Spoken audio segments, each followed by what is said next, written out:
Schubert was always the composer I was most drawn to since I was a young child. My mother used to listen to classical music at home pretty much all the time, and one of her favorite LPs was the Impromptus by Schubert, and I remember immediately being drawn in by the music. It just felt like coming home to me. The music I found to be so descriptive. It just really spoke to me. There was a story there that sounded oddly familiar, yet it was strangely comforting to me. So the first Schubert piece I ever played, I must have been 12 or so, was the C minor Impromptu, Opus 90. My teacher assigned it to me, and like my teacher, it was a very, very serious piece. To me, Schubert has this magical way of making the listener feel as if time just stops. Time just stands still. And one of the ways he accomplishes this is through his usage of rests. These rests are sometimes overlooked because they're just spaces between the notes, right? But in Schubert, these rests are actually silences. And sometimes these silences can sound louder than the music itself. They feel like passageway into another world.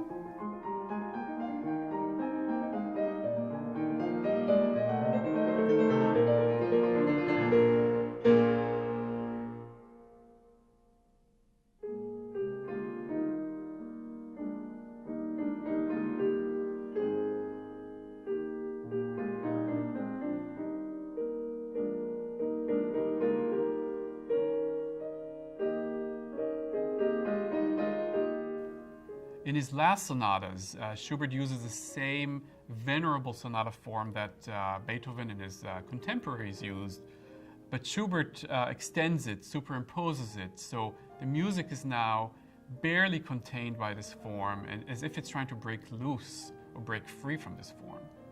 In these last sonatas, Schubert transports us to a place that is somewhere between dream and reality.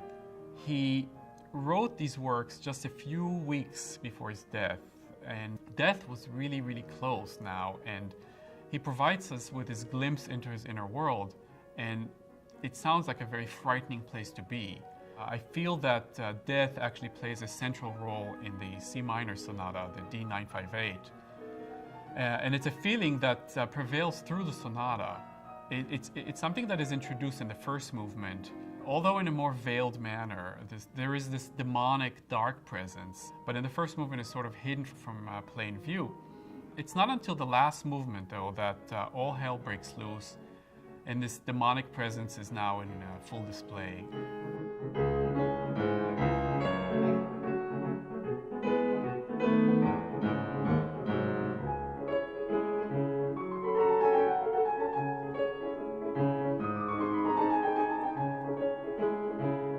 It's important to mention that Schubert uses C minor here as a setting for the sonata.